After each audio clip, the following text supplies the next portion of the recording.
여러분, 전 세계를 돌아다닌 어떤 목사님이 이런 얘기를 하시더라고요. 한국뿐만 아니라 전 세계에 있는 교회가 부흥하는 교회들이 있는데 부흥하는 교회들의 특징이 있더라. 공통적인 특징이 한 가지 있더라. 이렇게 얘기하는 거예요. 어떤 특징이었을까요? 어떤 공통점이 있었을까요? 그렇죠. 하나님을 믿어요. 맞아요. 하나님을 믿는데 그 믿음이 어디서 드러나느냐 봤더니 예배라는 거예요. 예배가 살아있다고 얘기를 하시더라고요. 그러니까 우리나라뿐만 아니라 전 세계 선교지에 있는 교회들을 돌아다니면서 부흥하고 있고 성장하는 교회는 예배 공동체로서의 본질을 갖고 있더라. 예배가 살아있어서 예배자들 가운데 하나님을 향한 갈망과 믿음이 느껴지더라. 이런 얘기를 하더라고요. 그러니까 한마디로 얘기한다면 그 부흥하고 성장하고 있는 교회에는 정말 하나님을 사랑하는 예배자들이 있다는 이야기겠고요. 또 그것을 한 걸음 더 나아가서 보면 그들의 삶에 하나님의 흔적이 있고 동행함이 있다라고 볼 수가 있을 것 같아요. 그러니까 우리의 일상과 우리의 삶 속에 하나님의 부흥이 지속적으로 있는 사람들이 교회에 와서 그들이 예배를 드릴 때 그 교회에도 부흥이 있다라고 저는 좀 받아들여지게 되었어요. 한편으로 생각해 보면 예배는 어쩌면 가장 살아있는 전도의 도구가 아닐까 싶어요. 우리에게 이제 앞으로 사람들이 오기 시작할 건데요. 우리 교회 예배가, 소망하는 교회 예배가 정말 살아있는 예배가 됐으면 좋겠다, 이런 갈망이 제 안에 일어나더라고요.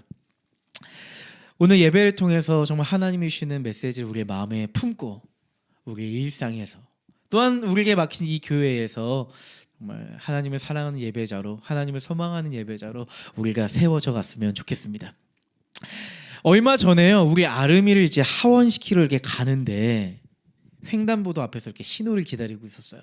사거리였거든요.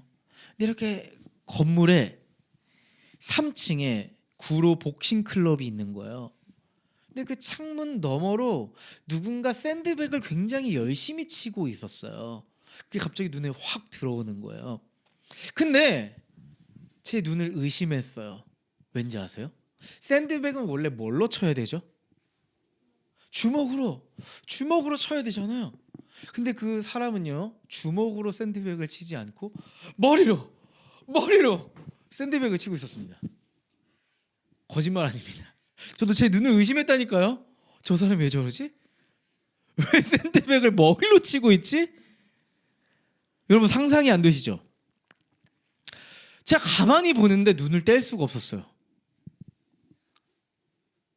마치 머리가 주먹인 것처럼 인정사정 없이 막 머리로 샌드백을 치는 거예요. 이게 실화인가? 저 사람 그냥 저렇게 내버려둬도 괜찮은가?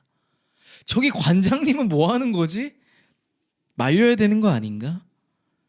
저 머리로 샌드백 하는 게 어느 복싱 기술도 아닌데 도대체 저 사람 무슨 일이 있길래 저러는 걸까? 막 이런 생각이 드는 거 있죠. 정말 기괴했어요, 모습이. 뭐 영화의 한 장면처럼 코믹하기도 하지만 한편에 생각해 보면 저 사람이 어떤 생각을 가지고 어떤 상황에서 저렇게 머리로 샌드백을 치고 있을까, 이런 생각이 들면서 궁금해지는 거예요. 무슨 사연이 있을까? 도대체 어떤 마음 때문에 저렇게 머리로 샌드백을 치고 있는 걸까? 마치 혼자만의 싸움을 하고 있는 것 같다는 생각이 들었어요. 복싱을 하다 보면 상대방의 주먹이 얼굴을 맞잖아요. 머리를 맞잖아요. 그것처럼 저 사람은 샌드백에 맞고 있는 것 같다는 생각이 들었어요. 아마 그 체육관 안에, 그 복싱 클럽 안에 다른 회원들도 있지 않았을까? 관장님도 있지 않았을까? 관장님이 그런 일을 하진 않았겠죠? 저렇게까지 용기를 내서 해야 할 만큼 어떤 일이 있었나, 이런 생각이 들었어요. 그럼 용기라는 게 참 묘한 것 같아요. 그래요. 샌드백에 주먹이 아닌 먹이를 치는 것도 하물며 용기가 필요한데요. 여러분 이런 얘기 들어보셨죠? 겁이 없으면 용감하다. 겁 없는 사람이 용감할 거야, 이런 생각을 우린 하잖아요. 근데 뇌 과학은요 전혀 다른 이야기를 하더라고요. 여러분 두려움을 담당하는 뇌는요 편도체래요. 편도체에서 위험을 느끼면 편도체는 이렇게 신호를 보낸대요. 도망가! 멈춰! 이렇게 편도체에서 신호를 보낸대요. 그런데 여러분 용기는 어디서 나오냐면 여기 잘 나오죠? 안 나오나요? 멍 때리고 있어요. 전전두엽에서 나온대요. 편도체에서 위험의 신호를 보내면 전전두엽은요 이렇게 신호를 보낸대요. 두렵지만 해야만 해. 이건 피해서 해결될 일이 아니야. 넌 반드시 그 길을 가야 해라고 전전두엽에서 신호를 막 보낸대요. 그러니까 우리가 용기가 생길 때 뇌과학은 이렇게 얘기하는 거예요. 전전두엽의 신호가 편도체에서 보내는 이 두려움의 신호를 압도할 때 우리 신체에서 용기의 반응이 일어난다 이렇게 분석을 하더라고요. 그러니까 뇌과학적으로 보면 두려움이 없는 게 용기가 아닙니다. 항상 두려움이 있을 때는 항상 뭐가 있어요? 용기라고 하는 압도적인 힘이 발생하는 거예요. 두려움보다 더 큰 이유가 있을 때 움직이게 하는 게 용기라고 볼 수가 있겠죠. 여러분 제가 또 한 가지 공부해 왔는데요. 심리학에는 더닝크루거 효과라고 있어요. 처음 들어보시죠? 더닝크루거라고 하는 효과가 있대요. 용기에 대한 연구 이론이에요. 사람들은요 무식하면 용감하다 이런 얘기 있죠. 이게 실제로 맞다는 거예요. 사람은 어떤 분야에 대해서 잘 모를수록 나 자신에 대해서 잘 모를수록 오히려 이렇게 생각한대요. 난 잘할 수 있을 거야 라고 생각한대요. 내가 막상 그 안에 들어가서 현실을 알지 못하니까 오히려 나는 용기를 갖고 잘할 수 있을 거야 라고 생각하는 경향성이 있다는 거예요. 그런데 오히려 현실을 잘 알고 그 분야를 너무 익숙하게 잘 아는 사람은 이렇게 생각한대요. 내가 할 수 있을까? 난 아직 준비가 덜 된 것 같은데 나보다 유능하고 뛰어난 사람들이 거기 너무 많은데 너무 환경이 열악하고 어려운데 이미 그곳은 이미 포화 상태라 내가 도전해도 잘 되지 않을 가능성이 더 많을 것 같은데 이렇게 생각한다는 거예요. 여러분 잘 생각해 보세요. 아이러니하게도 지금 이 생각을 하는 사람은 능력이 없어서가 아니라 사실 너무 많이 알고 있고 너무 치열하게 고민해서 어때요? 오히려 너무 많이 주저하고 고민하고 있는 거예요. 스스로를 너무 작게 보면서까지 말이죠. 우리는 각자의 자리에서 아까 제가 말했던 그 복싱 클럽의 사람처럼 아무도 모르는 싸움을 조용히 하고 있을 때가 많은 것 같다 생각이 들어요.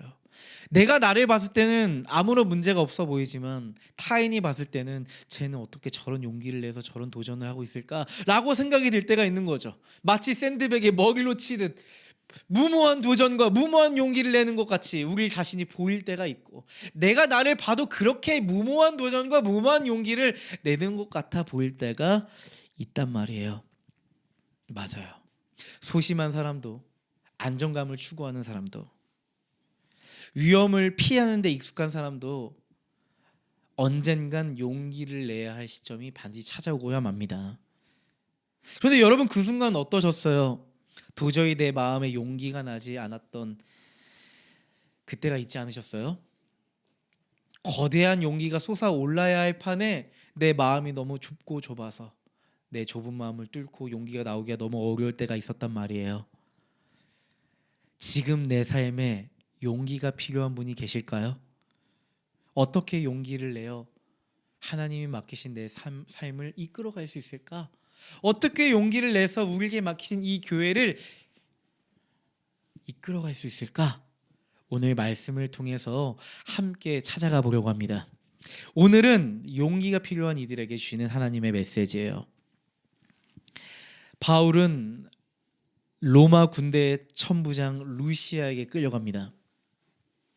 천부장 루시아는 폭도들에게 둘러싸인 바울이 왜 그토록 그들에게 공격을 받는지에 대해서 알아내려고 채찍질하고 신문하려고 했어요. 여러분, 여기서 말하는, 성경에서 말하는 채찍질은요, 단순한 몽둥이의 체벌이 아닙니다. 여러분, 예수님이 십자가에 달리시기 직전에 끌려가서 맞았던 그 형벌, 채찍질을 의미하는 거예요. 여러분, 패션 오브 크라이스트라고 하는 영화를 아마 보신 분이 계실 겁니다. 그 영화를 보면 그대로 예수님의 채찍질에 대해서 고증을 해놨는데, 그 가죽의 끈에는 뭐가 달려있죠? 금속 조각이 달려있고 동물의 뼈가 박혀 있습니다. 그래서 그 채찍질을 사람의 몸에 할 때, 너무나도 잔인하지만 제가 표현을 해드릴 수밖에 없을 것 같아요. 그 날카로운 금속 조각과 동물의 뼈 조각이 살에 부딪혀서 그게 뗄 때 살이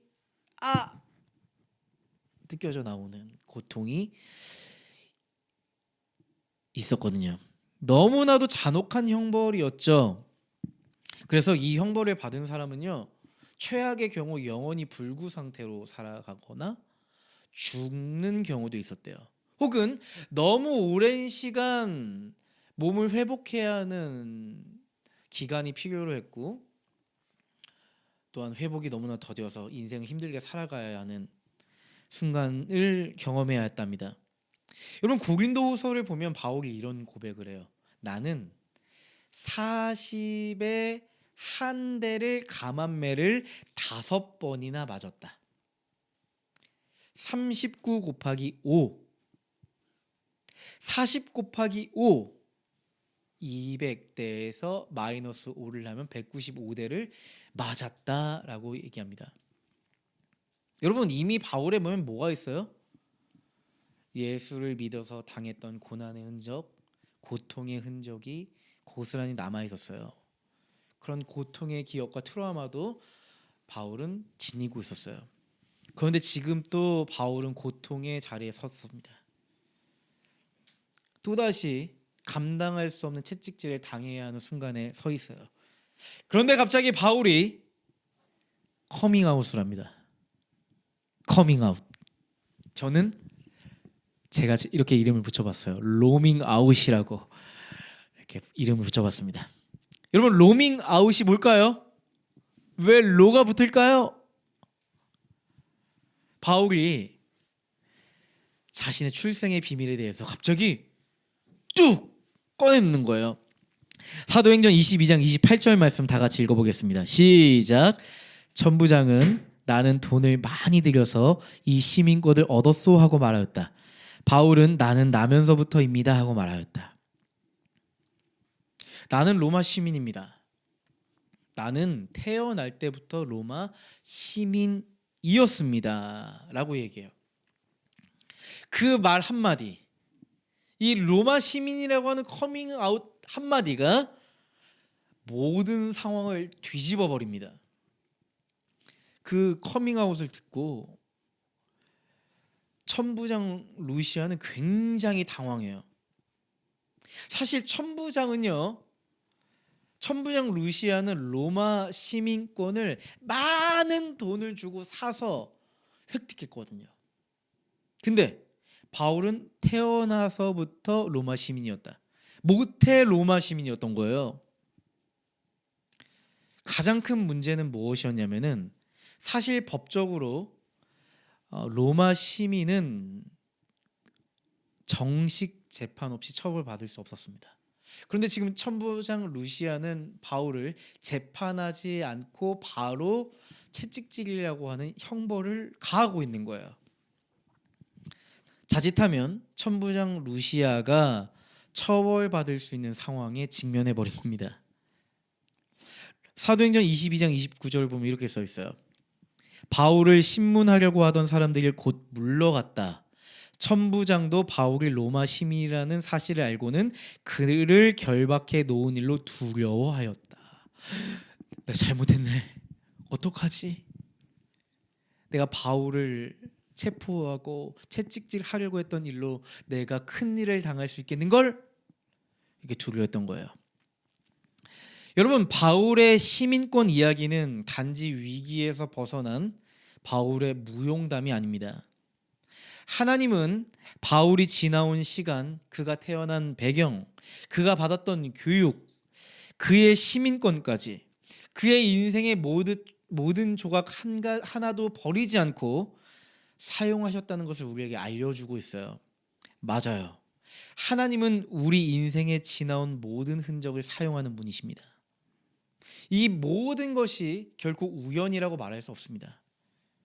하나님은 바울을 로마로 보내기 위해서 과거라고 하는 도구를 꺼내서 사용하고 계세요. 로마 시민권이라고 하는 이 과거의 도구를 꺼내서 사용하고 계십니다. 아마도 많은 사람들은 바울의 시민권을 이렇게 생각할지도 모릅니다.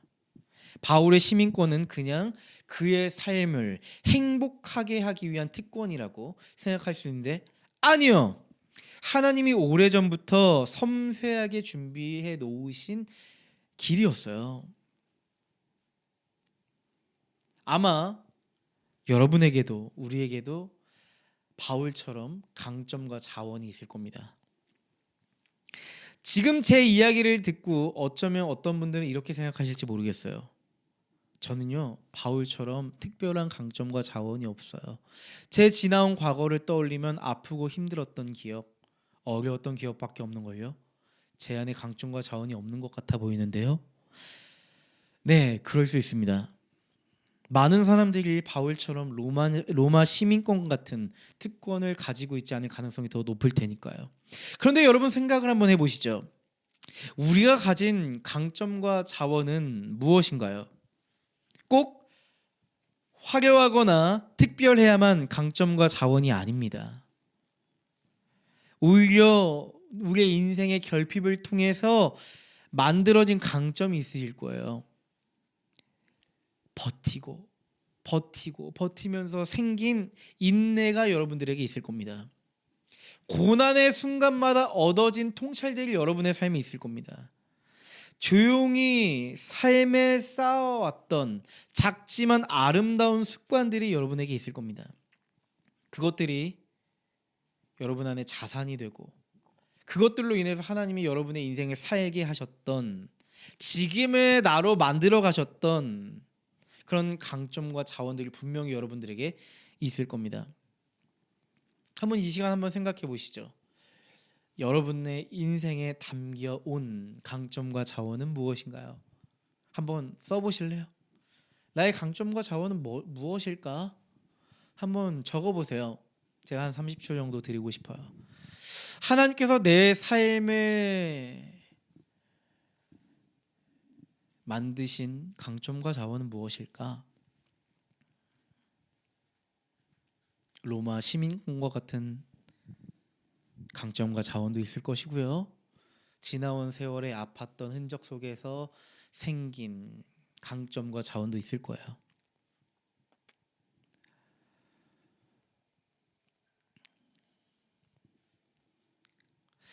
하나님은 극한 상황에서 내가 가진 강점과 자원을 꺼내어 사용하기를 원하세요.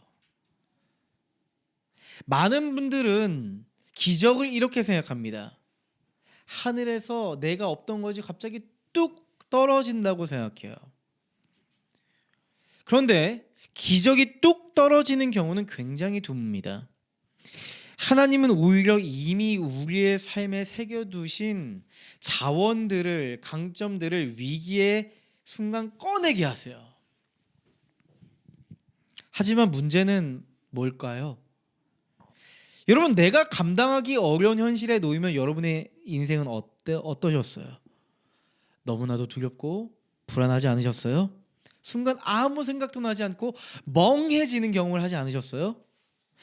그런 것 같아요. 내가 감당할 수 없는 현실에 놓이면 우리는 내 안에 이미 축적해 놓은 강점과 자원을 잊어버려요. 분명히 내 안에 강점과 자원이 있는데 내 안에 강점과 자원이 없다고 생각하고, 우리 어떻게 생각해요? 내 안에 약점이 너무 많고 내 안에 자원이 없다고 고백해요. 할 수 없는 현실을 고백하면서 난 아무것도 없어서 할 수가 없어. 그렇게 한탄하게 되지 않나요? 여러분, 우리는 그때 잠잠히 하나님을 바라봐야 합니다. 시편 기자는 이렇게 고백했어요. 시편 62편 1절 2절 말씀입니다. 우리 함께 다 같이 마음 모아 읽어볼까요? 시작. 내 영혼이 잠잠히 하나님을 기다림은 나의 구원이 그에게만 나오기 때문이다. 하나님만이 나의 반석, 나의 구원, 나의 요새이시니 나는 결코 흔들리지 않는다. 시편의 기자도 그랬네요. 감당할 수 없는 현실을 만났을 때 잠잠히 하나님을 봤습니다. 잠잠히 하나님을 바라보며 내 삶에 수놓으신 하나님의 역사, 하나님의 흔적, 내 안에 내 존재에 심겨진 강점과 자원을 바라보기 시작했습니다. 하나님은 나의 반석이셨고 나의 요새이시고 나의 피난처이시고 나의 구원이시기 때문에 나는 결코 흔들리지 않으리라 하는 믿음의 고백을 했어요. 하나님이 하나님의 자녀들에게 주시는 특권이 있습니다. 위기의 순간 그리스도 안에서 이루신 그 영광스럽고 은혜와 소망의 일을 기억나게 하신다는 지점입니다. 하나님이 그동안 내 삶에 새겨 넣으신 강점과 자원이 생각나도록 지혜를 주신다는 거예요. 내가 감당할 수 없는 현실이 다가오면 이 상황을 이겨낼 용기가 필요해 생각하지만 사실 가장 우리에게 먼저 필요한 것은 용기를 의지적으로 내기 이전에 내 삶에 새겨 넣으신 하나님의 일들, 하나님의 흔적들, 하나님의 은혜와 소망을 찾아보는 겁니다. 다시 리마인드, 상기시켜 보는 겁니다. 여러분, 그게 첫 번째입니다. 그 리마인드, 은혜와 소망에 대한 리마인드가 결국 우리에게 용기를 만들어낼 겁니다. 여태까지 나를 이끄신 하나님께서 지금도 나를 이끌어 가실 거야 라고 하는 용기를 만들어 버릴 겁니다. 그리고 하나님이 내 삶에 새기신 강점과 자원을 떠올리며 그래, 하나님께서 나에게 만드신 이 존재의 힘으로 나의 강점과 자원으로 도전해보자 라고 용기를 내게 될 거예요. 사실 그리스도인들에게 가장 큰 강점과 자원은 하나님 자체 아닐까요? 하나님 자체가 그리스도인들에게 대체 불가능한 강점과 자원이거든요. 용기는 두려움을 없애는 것이 아니라 두려움을 인정하고 작은 도전으로 매일 연습하는 거래요. 사실 곰곰이 생각해 보면 두려움이 있기 때문에 용기도 필요한 거잖아요. 두려움이 없다면 용기도 있을 수 없다는 사실을 반드시 기억해 주세요. 두려움이 있기에 용기가 필요한 거잖아요. 그래서 두려움은 용기의 반대말이 아닙니다. 두려움은 용기를 내기 위한 재료예요, 재료. 두려움이 없으면 용기를 낼 이유도 없으니까요. 두렵지 않다면 우리는 용기를 내야 해라고 생각조차 못할 겁니다. 두려움은 오히려 하나님을 붙잡게 하고 우리 스스로에게 강한 동기부여를 합니다. 유나, 하나님 붙잡아야 돼. 유나, 지금 포기해선 안 돼. 하나님 주시는 마음 가지고 도전해보자. 어떻게든 이루어질 거야. 하나님이 어떻게든 하나님의 소망으로 그분의 일을 나타내 주실 거야. 이렇게 그리스도인들은 용기를 내고 말 거란 이야기죠. 두려워서 혹시 용기가 나지 않으시나요? 너무 늦은 거 아닐까? 과연 내가 할 수 있을까? 이런 염려가 드시는 분 계실까요? 언제가 용기를 낼 수 있는 때냐고 물어보신다면 바로 지금입니다. 너무나도 두려워서 걱정돼서 불안해서 주저앉고 싶고 포기하고 싶을 때, 그래서 하나님을 의지할 수밖에 없을 그때가 용기를 내야 될 때입니다. 우리는 지금 함께 신촌에서 교회 개척을 이뤄가고 있습니다. 드디어 내일 교회 공간을 계약합니다. 너무 기쁘고 설레는 날이죠. 그런데 제가 한 주간 기쁘고 설렘과 동시에 한편에는 이 책임감과 무거움이 밀려오더라고요. 보증금은 어떻게 해결해 보겠지만 인테리어도 해야 하고 매달 고정 비용도 해결해야 하는데 내가 이걸 우리가 감당할 수 있을까? 이런 마음이 깊은 곳에서 꿈틀꿈틀 하더라고요. 기도할 수밖에 없었습니다. 그런 마음이 찾아올 때마다 저는 하나님 앞에 엎드릴 수밖에 없었어요. 하나님, 첫 번째 이렇게 기도했어요. 하나님, 제발 그 공간을 우리 교회에 허락해 주세요. 제발 마음에 쏙 드는 공간인데 그 공간을 우리에게 허락해 주세요. 교회에게 이 공간 허락해 줄 수 있도록 상황을 만들어 주세요. 라고 기도했고요. 또 한편에는 하나님, 이 공간을 얻고 나서 많은 비용이 지출됩니다. 감당할 수 있는 힘을 주세요. 하나님, 하늘에서 주신 하나님의 은혜를 우리에게 허락해 주세요. 이렇게 기도하게 됐어요. 그렇게 기도하다가 지나온 세월을 떠올리게 됐어요. 참 가난하고 힘들었던 삶이 떠올랐습니다. 항상 빚져야 하는 삶이 떠올랐어요. 그 세월을 지내오다 보니까 저는요, 빚지는 삶이 너무나도 싫었어요. 저는 그래서 사람들에게 돈을 빌리지 않습니다. 또 다른 사람들에게 손 벌리고 신세지는 삶이 너무 싫었어요. 그래서 저에게는 두 가지 습관이 생겼는데요. 지금 돌아보면 이 습관이 저에게 강점과 자원이 된 것 같아요. 첫 번째는 인내심이에요. 살아오면서 감당할 수 없는 거친 파도가 몇 번이고 밀려왔습니다. 제 삶을 덮쳐왔습니다. 그때 제가 했던 건 일탈이나 방황이나 자기 파괴적인 생각이 아니었습니다. 그냥 그 자리에서 가만히 있었습니다. 그 파도가 지나갈 때까지 그냥 가만히 있었습니다. 바보처럼 가만히 있었어요. 원래 그 자리에 있던 바위처럼 우두커니 그 자리에 버티고 서 있었어요. 예수님을 믿고 나서는 소망을 품으며 예수님 붙잡으며 그 자리에 버티고 서 있었던 것 같아요. 하나님은요, 제 삶에 오래 참음과 인내라고 하는 강점과 자원을 주신 것 같아요. 어떤 파도가 밀려와도 우직하게 예수님의 반석 위에 서 있는 강점과 자원을 저에게 주신 것 같아요. 또 한 가지 강점과 자원은요, 돈을 모으는 겁니다. 저축입니다.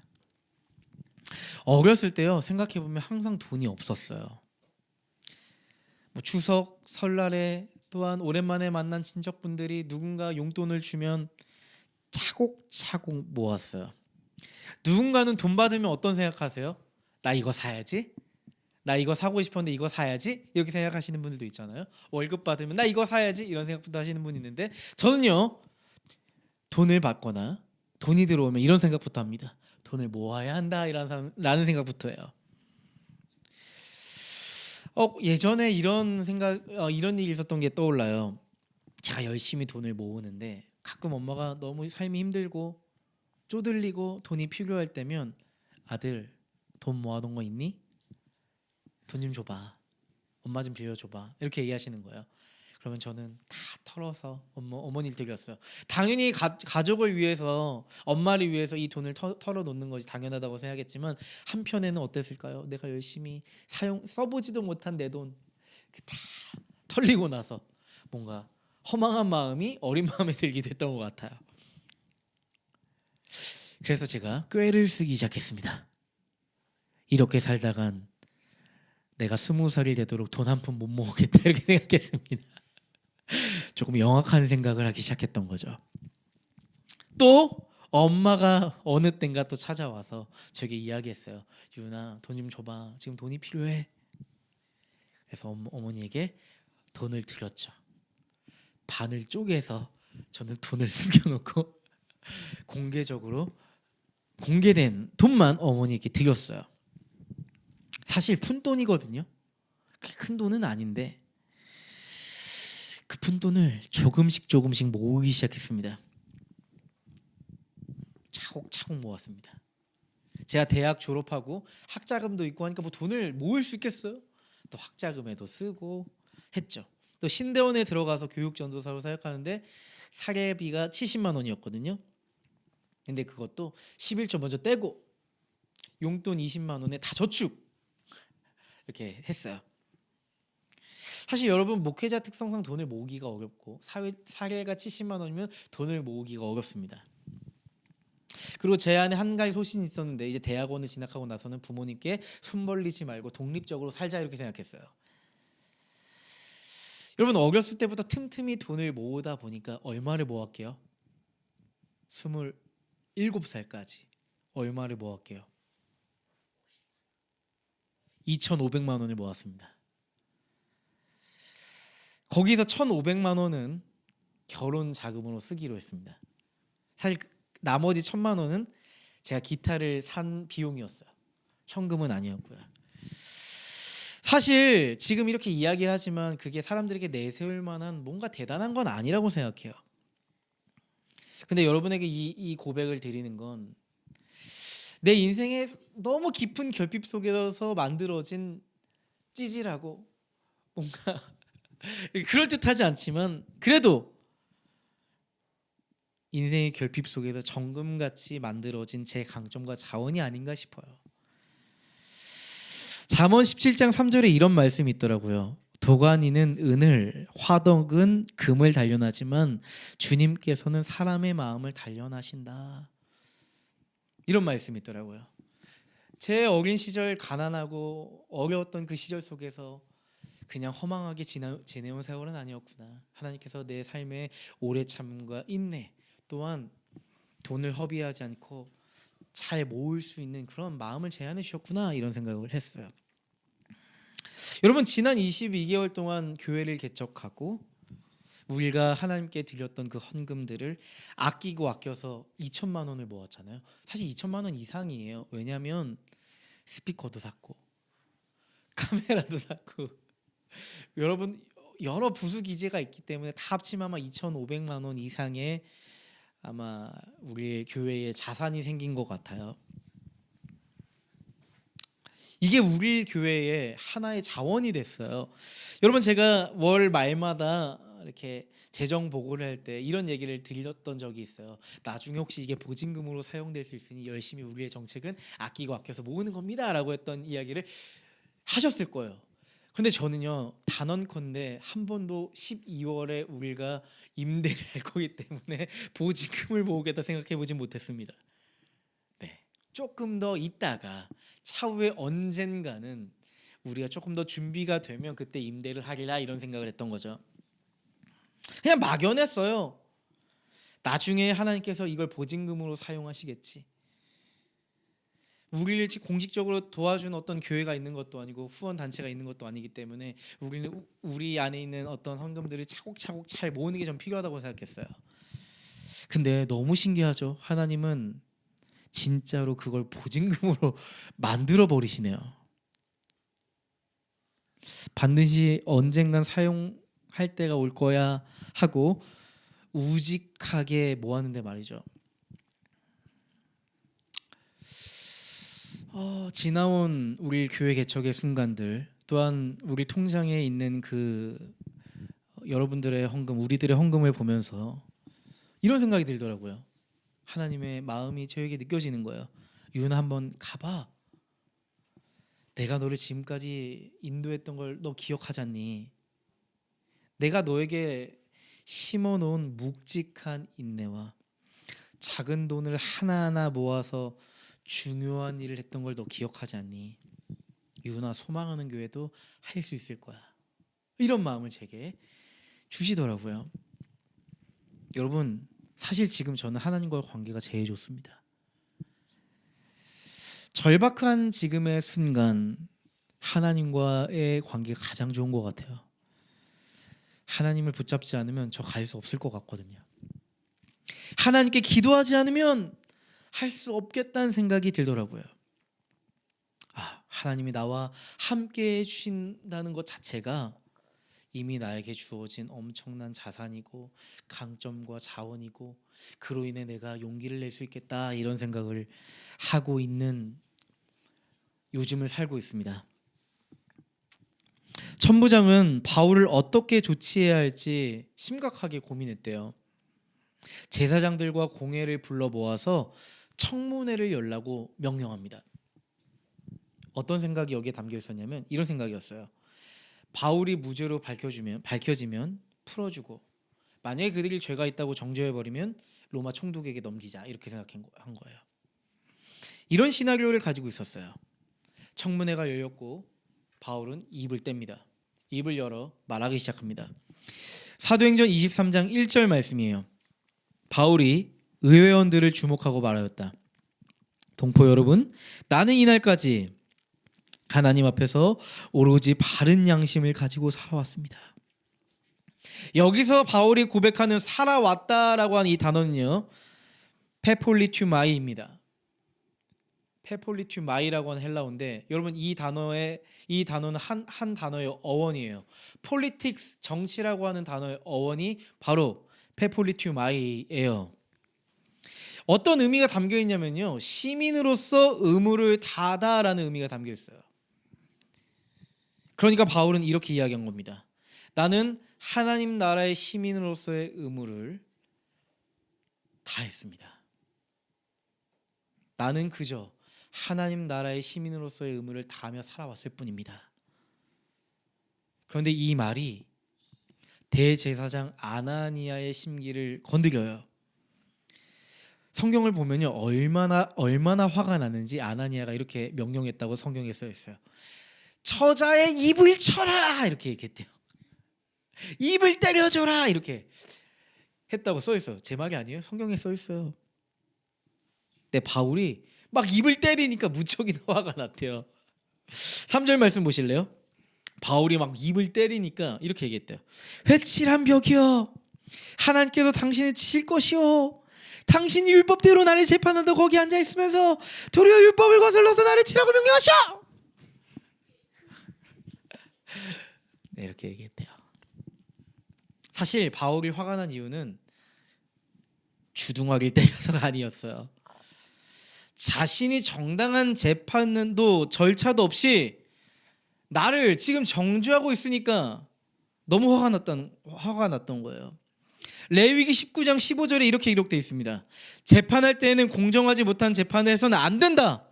가난한 사람이라고 하여 두둔하거나 세력이 있는 사람이라고 해서 편들면 안 된다.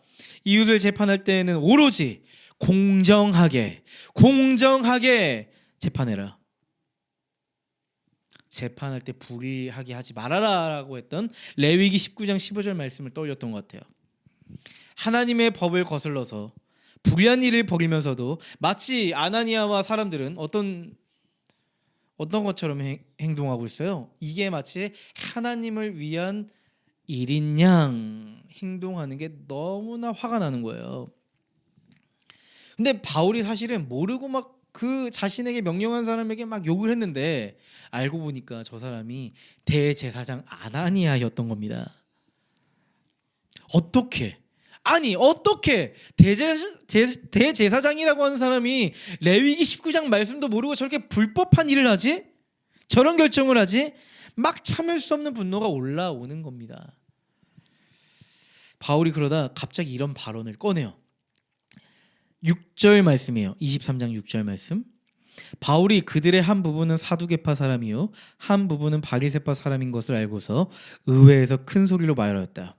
동포 여러분, 나는 바리새파 사람이요 바리새파 사람의 아들입니다. 나는 지금 죽은 사람들이 부활할 것이라고 하는 소망 때문에 재판을 받고 있었습니다. 여러분, 그 바울의 청문회에는 두 가지 그룹의 사람들이 있었어요. 바리새파 사람들이었고 사두개파 사람들이었어요. 여러분, 이 두 단체는 완전히 다른 교리를 갖고 있었어요. 바리새파들은 육체의 부활을 믿었어요. 하지만 사두개파 사람들은 육체의 부활을 믿지 않았어요. 그리고 성경도 모세오경, 창출, 레민, 신만 받아들였대요. 그런데 이들 앞에서 바울이 용기 있는 소신 발언을 한 겁니다. 나는 바리새인입니다. 나는 예수 그리스도의 부활의 소망 때문에 재판받고 있습니다. 이렇게 얘기를 꺼낸 거예요. 바울이 이 말을 꺼내자 청문회에 있던 사람들의 분위기가 싸해졌습니다. 표정은 굳어졌습니다. 왜일까요? 바리새파와 사두개파가 오랜 시간 동안 싸워왔던 뜨거운 감자, 부활 논쟁을 꺼냈기 때문입니다. 바울은 의도적으로 부활 이야기를 꺼냈습니다. 바울의 청문회의 그 그룹이 한쪽은 사두개파고 한쪽은 바리새파인 것을 알고 있었다고 말하고 있잖아요. 바울은 왜 논쟁거리를 지금 이 시간 꺼냈을까요? 용기 있게 왜 이 말을 꺼냈을까요? 사실 바울은 예수 그리스도의 이 부활의 소망을 말하고 싶었기 때문이에요. 바리새파와 사두개파 이 두 그룹을 향해서 복음을 말할 수 있는 기회를 말하고 싶었던 겁니다. 그런데 결과적으로 복음을 전하고자 했던 이 소신 발언, 용기 있는 소신 발언은요, 두 가지 결과를 이루어내요. 첫 번째, 바리새인들의 동정과 지지를 받을 수 있는 여지를 만듭니다. 두 번째, 판 전체의 논점을 바울 개인이 아니라 부활이라고 하는 교리 논쟁으로 전환시켜버려요. 여러분 바울이 어떻게 느껴지세요? 정말 지혜롭고 그 지혜로운 용기로서 말했다 이런 생각이 들지 않으세요? 무식하면 용감하단 말이 있는데 바울에게 맞지 않습니다. 지혜롭고 용감하다. 그 말이 딱 맞는 것 같아요. 그냥 무식한 용기로 그냥 혈기로 돌진한 것이 아니고 상황을 정확하게 읽어낸 지혜로운 용기를 발휘하고 있는 게 바로 바울입니다. 예수님도 제자들에게 이런 말씀을 하셨어요. 마태복음 10장 16절에 보면 이런 말씀이 있어요. 보아라, 내가 너희를 내보내는 것이 마치 양을 이리떼 가운데로 보내는 것과 같다. 그러므로 너희는 뱀과 같이 슬기롭고 비둘기와 같이 순진해져라. 뱀같이 지혜롭고 비둘기같이 순결하라 말씀하세요. 예수님은 제자들에게 순수성만 이야기하지 않습니다. 지혜로움도 말씀하십니다.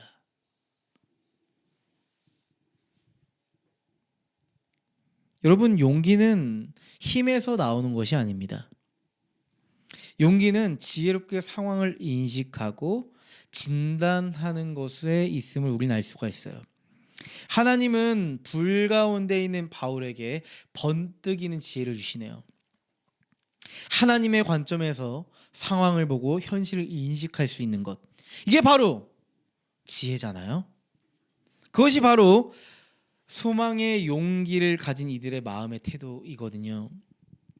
바울의 소신 발언에 어떤 일이 발생했을까요?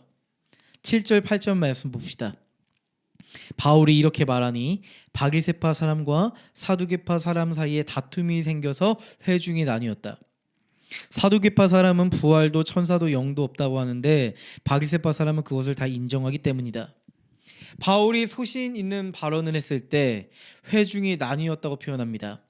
헬라어로 에스키스테라고 하는 단어예요. 본래적 의미는 분열, 분파라고 하는 의미를 가지고 있어요. 지금 청문회는 두 파로 완전히 나뉘었습니다. 바울을 죽이자고 공통적으로 외치는 군중들이 아닌 바리새파와 사두개파라고 하는 이 두 그룹이 완전하게 분열되고 분파되고 있습니다. 이들의 분열은요, 바울에게 엄청난 기회가 돼요. 9절 말씀을 보시면 이렇게 써있죠. 큰 소동이 일어났다 써있어요. 바리새파 사람 편에서 율법 학자 몇 사람이 일어나서 바울 편에 들어서 말하였다. Amazing. 놀라운 일이죠. 갑자기 바울을 죽이라고 외쳤던 성난 군중들이 바울의 편에 섰대요. 게다가 그들이 누구예요? 율법 학자들이 바울의 편에 섰대요. 우리는 이 사람에게서 조금 더 잘못을 찾을 수 없습니다. 만일 영이나 천사가 그에게 말하여 주었으면 어찌하겠습니까?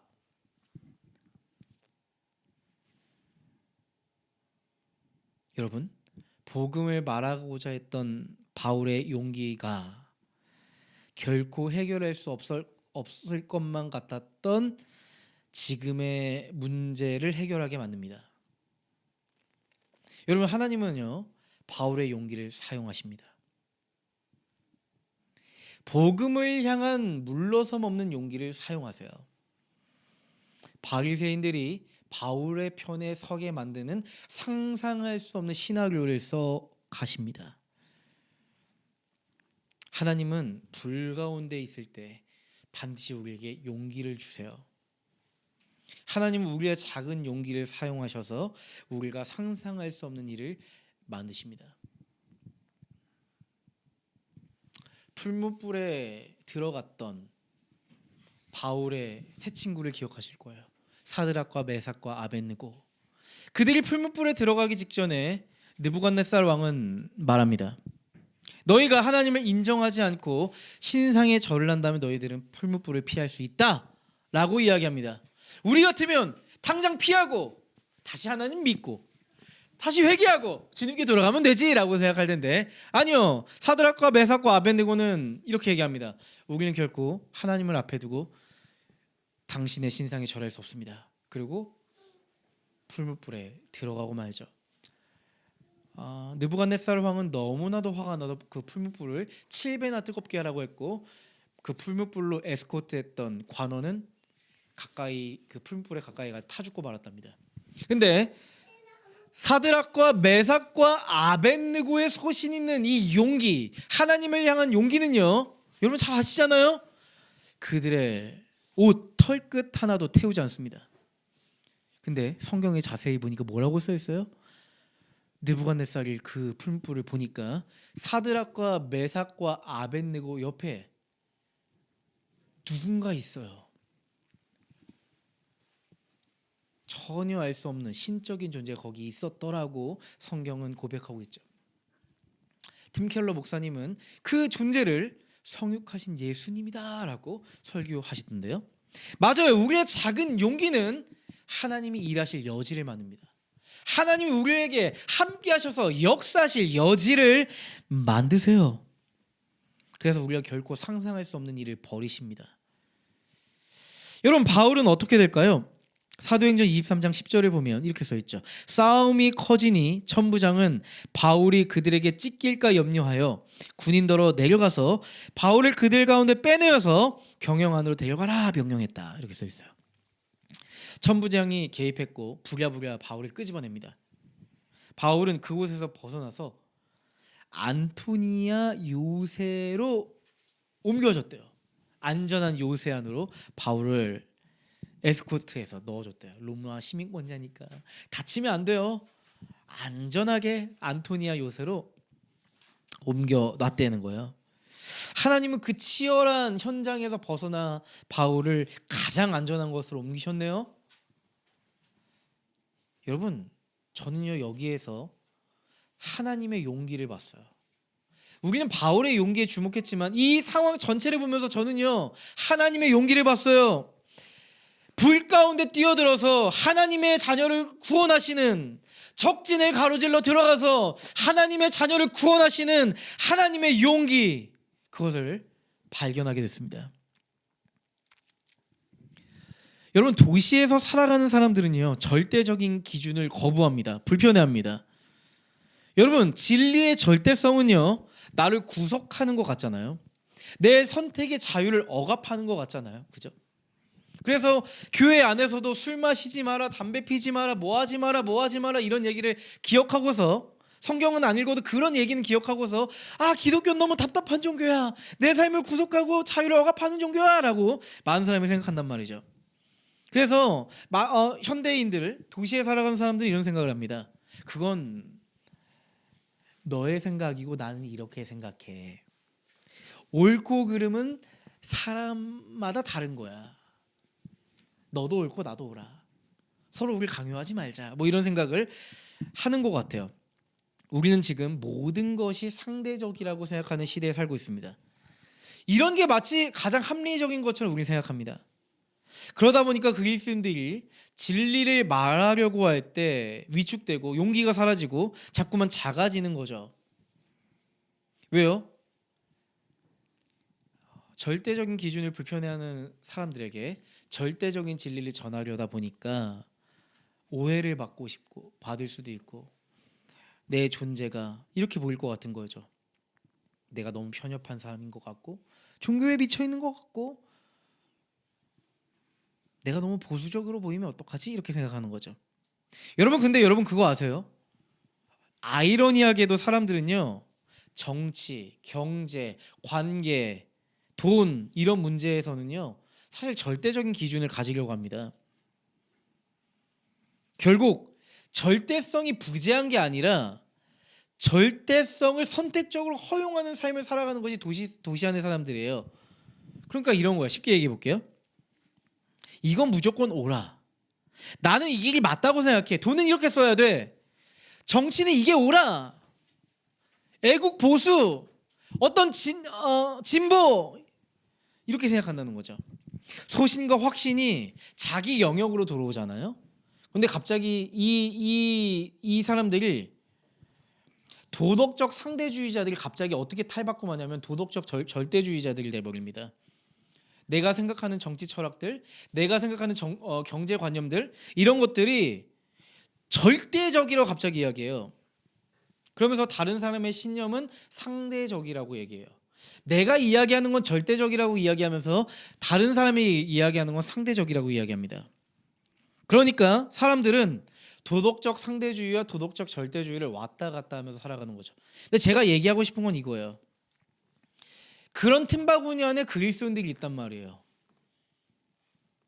저쪽은 이렇게 얘기하고 이쪽은 이렇게 얘기하면서 둘 다 마치 진리인 양 얘기하고 어떨 때는 상대주의로서 막 이야기해요. 나는 어디에 서야 되지? 막 이런 생각이 들어요. 마치 바리새인과 사두개인 사이에 껴있는 바울처럼 이쪽 편도 서지 못하고 저쪽 편도 서지 못하는 애매한 위치에 그리스도인들이 서 있을 때가 더 많다는 거죠.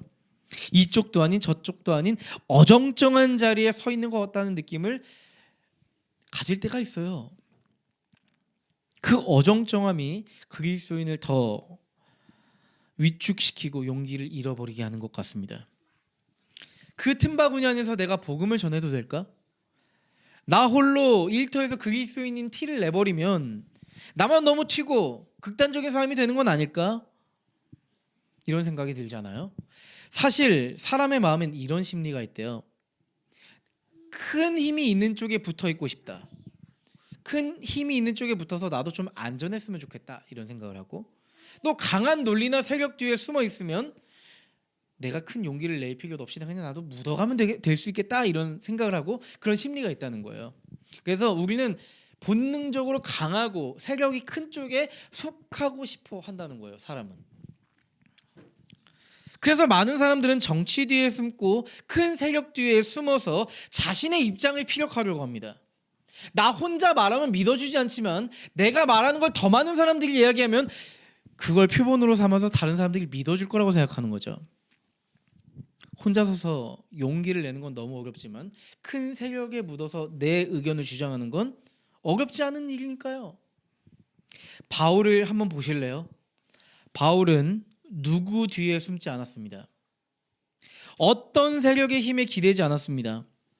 바울은 단 한 가지였어요. 예수께서 이루신 하나님 나라의 시민이라는 정체성을 소신 있게 고백했을 뿐입니다. 사실 지금 이 상황은요 그리스도인임을 드러내기 어려운 상황이에요. 내가 그리스도인이라는 것을 소신 있게 용기 있게 말하면 극단적인 처벌을 받을 수 있는 상황인데 바울은 나를 살게 했던 진리 결코 타협할 수 없는 이 복음의 소신을 용기 있게 말합니다. 아마 바울이 자신의 안전을 제1 원칙으로 삼았다면 결코 이 이야기 못했을 겁니다. 여러분 이게 바로 가장 중요한 지점이라고 봐요. 바울의 용기의 근원에 무엇이 있었는지 우리에게 성경은 알려줍니다. 바울의 용기는요 그의 타오르는 감정에 있지 않았어요. 그냥 홧김에 용기 낸 거 아니었어요. 자신의 경험이나 성격 내가 막 불같은 사람이라서 용기를 낸 것도 아니었어요. 여러분 바울의 용기의 근원은 복음적 소신이었어요.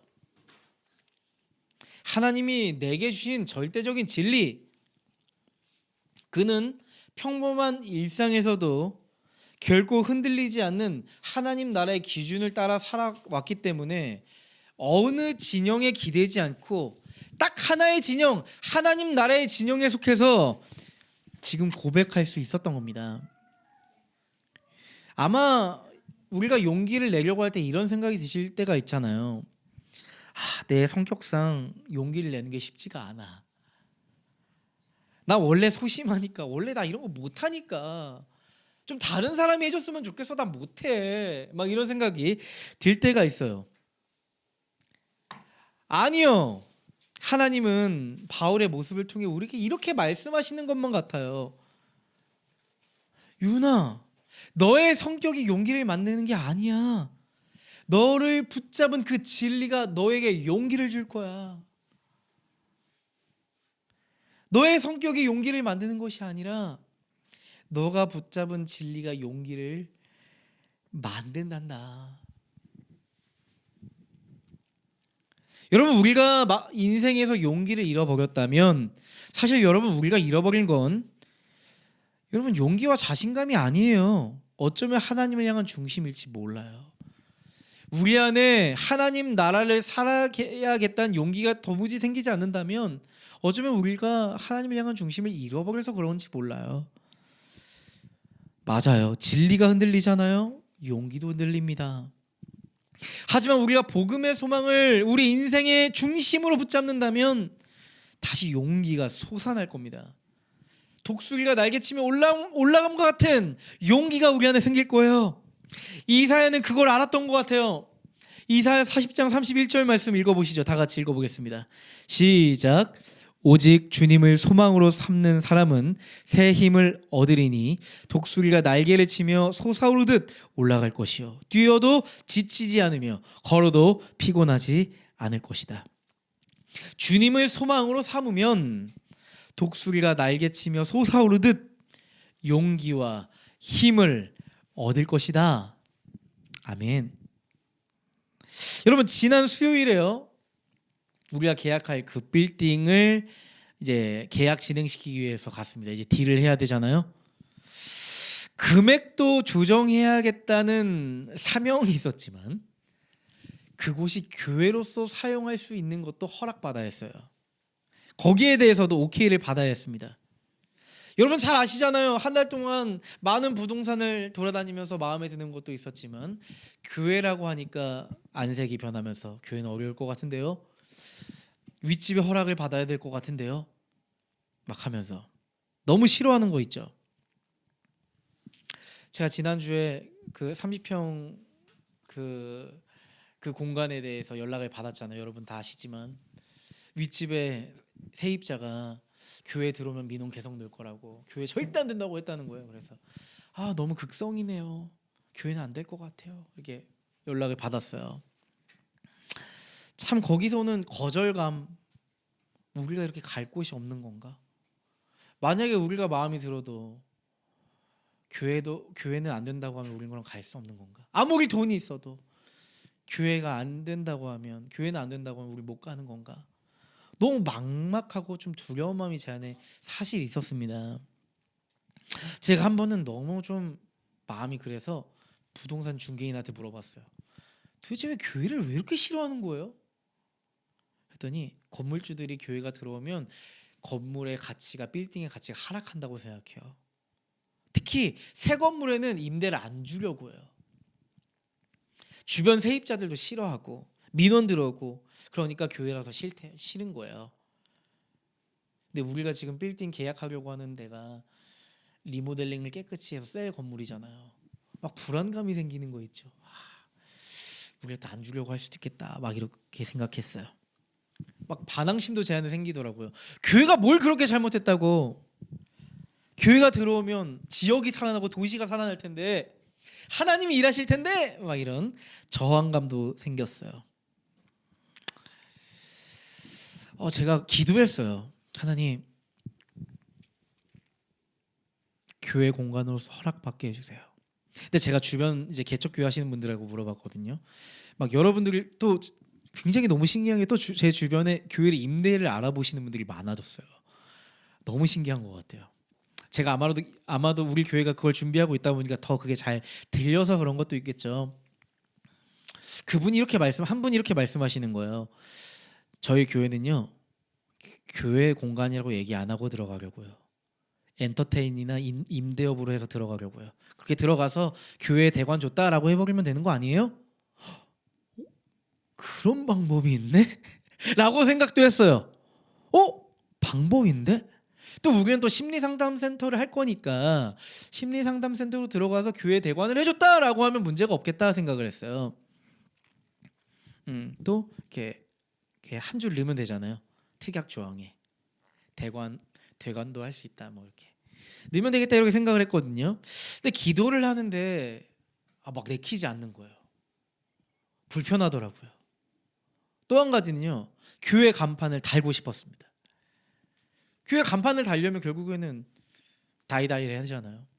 숨기지 않고 다른 길을 선택하지 않고 교회도 할 거다라고 얘기해야 되잖아요. 그래서 제가 사실 그 부동산 중개인 분이랑 만날 때마다 교회도 괜찮을까요? 교회도 괜찮겠죠? 라고 했을 때 그분의 반응은 심리상담센터 하신다면서요? 그렇게 들어가시면 되죠? 라고 했었어요. 건물주도 별로 신경 쓰지 않을 거예요? 라고 얘기했어요. 그렇게 해서 타협해서 들어가야 되나 싶었지만 아니다. 오늘 딜할 때 당당하게 얘기하자. 금액 조정이 그것 때문에 더 힘들어진다고 할지라도 당당하게 교회 간판 하겠다고 얘기하겠다 싶었어요. 제가 물었죠. 저희가 심리 상담센터를 주중에 하지만 교회도 하거든요. 그래서 간판을 달아야 해요. 괜찮겠죠? 그랬더니 그분이 얘기를 해봐야죠 라고 말씀하시더라고요. 그래서 우리 교회가 내걸었던 어떤 이제 금액적인 조건을 딜하기 위해서 또 교회가 될지 물어보기 위해서 전화를 제 앞에서 하는 거예요. 와, 진짜 심장이 뛰는 거 있죠. 금액도 조정되어야 되고 교회도 되냐고 물어봐야 되니까 너무 운명의 순간이잖아요. 너무 떨리는 거예요. 녹음기 켜놓고 주님 제발 했어요. 기도했어요. 근데요, 통화를 하는데요, 교회 얘기를 안 해요. 이분이 중개인이 금액 부분만 얘기하고 한 10분 통화하고 끊는 거예요. 근데 금액도 우리가 원하는 조건으로 딱 오케이가 아니라 굉장히 못마땅해 하는 거예요. 우리가 금액을 계속 조정하려고 하니까, 하락시키려고 하니까. 그러다 보니까 아마 부동산 중개인은 교회 얘기도 못 꺼내신 거죠. 그러고 나서 제가 가고 나서 한번 더 통화해 보겠다고 하시더라고요. 제가 앞에 있는 걸 아니까 제가 이렇게 직접적으로 얘기하기가 좀 어려웠다고 하시면서 제가 간 이후에 통화를 한번 해보고 또 연락드릴게요라고 하시더라고요. 그래서 이제 부동산에 나와서 우리 아내를 픽업하러만 갔어요. 그래서 이제 차를 타려고 하는데 전화가 딱 왔어요. 건물주랑 통화를 했다는 거예요. 그래서 그분이 먼저 이 얘기를 하시더라고요. 교회 간판 걸어도 된답니다 라고 하는 거예요. 그 말은 뭐예요? 교회로 사용해도 된다라고 하는 의미였죠. 진짜 너무 기쁜 거 있죠.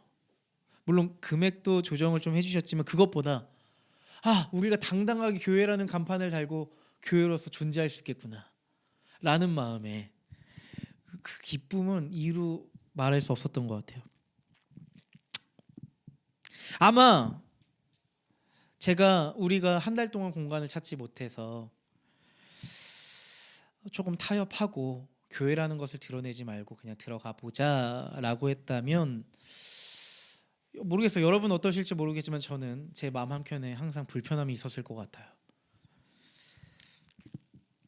하지만 까일 때 까이더라도 용기를 내보고 딜을 해보자 라고 했던 게 정말 딱 맞았던 것 같아요. 만약에 우리가 타협하고 그냥 들어가는 것에만 목적을 뒀다면 하나님이 일하실 걸 못 봤을 것 같아요. 하나님께서 교회가 들어갈 수 있도록 순조롭게 그 길을 활짝 열어주신 거죠. 우리 하나님께 영광의 박수 한번 할까요? 우리 주님께 감사드립니다. 진짜 너무 감사한 것 같아요. 여러분, 우리 일상에서도 마찬가지일 겁니다. 용기를 내야 될 때가 있어요.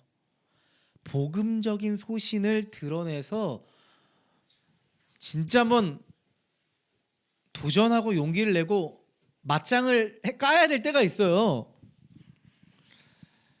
교회를 위해, 복음을 위해,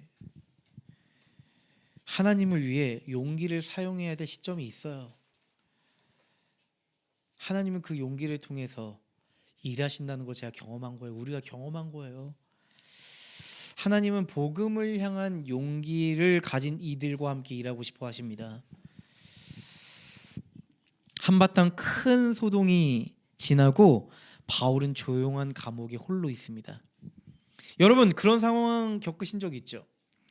하나의 큰 문제가 해결됐는데 그 문제의 여파로 인해서 마음이 막 진정이 안 되고, 또한 또다시 찾아올 그 문제 때문에 막 불안해서 싱숭생숭할 때가 있잖아요. 이제 난 어떻게 해야 되지? 내가 이 길을 끝까지 갈 수 있을까? 로마라니, 내가 로마까지 어떻게 가야 하는 걸까? 막 이런 생각을 바울도 했을 것 같아요.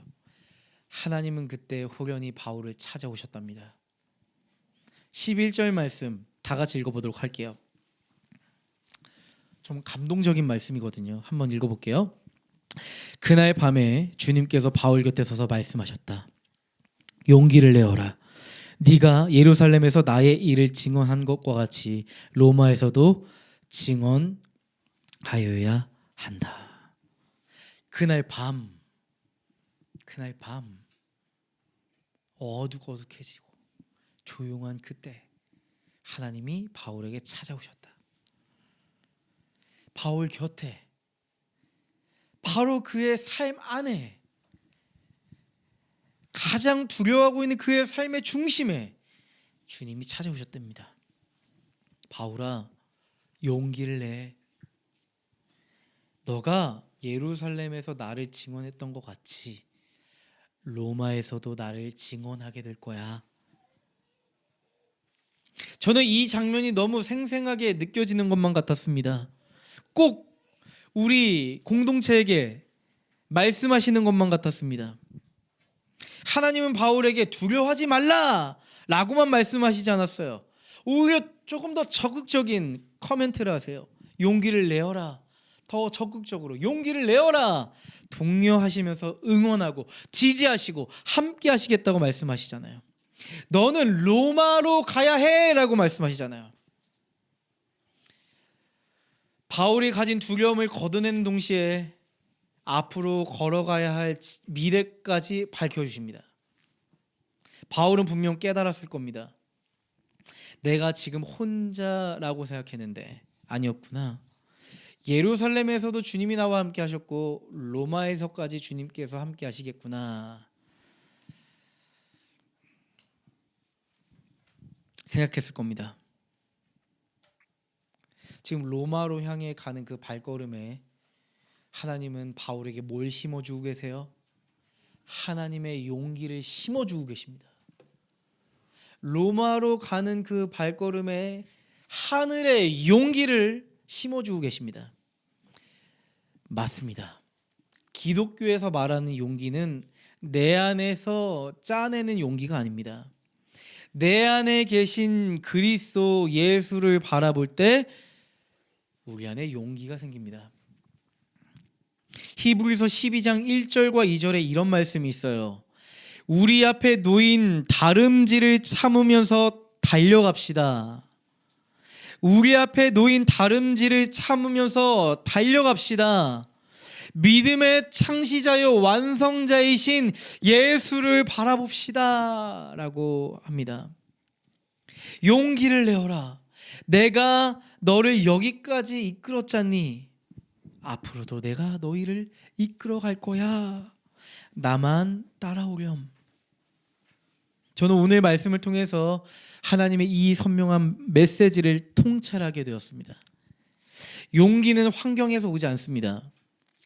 용기는 완벽한 준비에서 오지 않습니다. 용기는 주님이 나와 함께 하신다는 것을 기억할 때 생겨납니다. 나의 독립적인 능력이 아니라 하나님의 동행이 우리에게 용기를 만들 겁니다. 여러분, 그런 생각 들지 않으세요? 우리도 바울처럼 예루살렘을 지나 로마를 향해 가는 길목에 서 있다라는 생각이 들어요. 우리도 지금 지불레 싱소국장을 지나 내일 계약할 그곳으로 가고 있다라는 생각이 들지 않으세요? 저는요, 몰라요. 너무 신기한 것 같아요. 이 모든 말씀들이 우리의 상황과 정확하게 퍼즐 조각 맞듯 맞아떨어진다는 생각이 들어요. 너무 신기하게. 교회 공간을 찾고 공간 계약을 바로 내일 앞두고 소망하는 교회의 역사적인 한 페이지가 기록되고 있습니다. 아마 지금 이 가운데 두려움이 찾아오는 건 극히 자연스러운 일입니다. 자연스러운 일일 거예요. 하지만 아까도 이야기했듯이 우리가 지금 두렵고 가보지 않은 길을 걷고 우리가 할 수 없는 넘어서는 일을 해야 되는 이 시점에 하나님은 반드시 우리에게 하나님의 용기를 주실 겁니다. 우리 모두 기억하자고요. 하나님은 그 두려움의 밤에 바울에게 찾아오셨던 것처럼 우리에게 가장 가까이 찾아오고 말 겁니다. 하나님은 우리에게 말씀하실 거예요. 우리 함께 다 같이 한번 읽어볼까요? 우리 함께 우리 자신을 위해서 또 우리 교회를 향해서 하나님이 주시는 마음이라고 생각하고 한번 읽어보면 좋겠네요. 읽어보겠습니다. 소망하는 교회를 세워가는 나의 자녀들아, 용기를 내어라. 너희가 지금까지 인도한 것처럼 앞으로도 내가 너희를 인도할 거야. 내가 마련한 그곳에서 소망의 나라를 세워보렴. 이 말씀이 오늘 우리의 마음에 새겨지면 좋겠습니다. 아무리 생각해도 교회 개척은 인간의 열정과 용기와 힘으로 할 수 없다는 것을 제가 여실히 깨닫고 있습니다. 하나님이 이루어 가시는 사건이라는 것을 기억하면서 이 길을 걸어가야겠다는 생각밖에 들지 않습니다. 하나님이 이루어 가실 것을 바라보면서 용기로 감당해내 보자고요. 하나님이 주실 용기로 앞으로의 길을 활짝 열어갔으면 좋겠습니다. 하나님이 주신 용기로 우리 공동체를 하나하나 만들어가는 우리가 됐으면 좋겠습니다. 아멘. 마지막 이 말씀 읽고 오늘 말씀을 맺음했으면 좋겠네요. 우리 함께 읽어볼까요? 시작. 주님을 믿는 성도들아, 너희 모두 주님을 사랑하여라. 주님께서 신실한 사람은 지켜주시나 거만한 사람은 가차없이 벌하신다. 주님을 기다리는 사람들아, 힘을 내어라. 용기를 내어라. 아멘. 하나님은요, 하나님을 소망하는 이들에게 힘을 내어라 말씀하십니다. 용기를 내어라 말씀하십니다. 하나님께서는 신실하게 주님을 따르는 이들을 지켜주신다 말씀하십니다. 여러분, 하나님께서 우리를 지켜주실 거예요. 하나님을 소망하며 하나님의 그 발자취를 따라 나아가는 우리 사랑하는 소망하는 교회 동역자들 됐으면 좋겠습니다. 아멘. 우리 한번 화이팅 한번 할까요? 화이팅!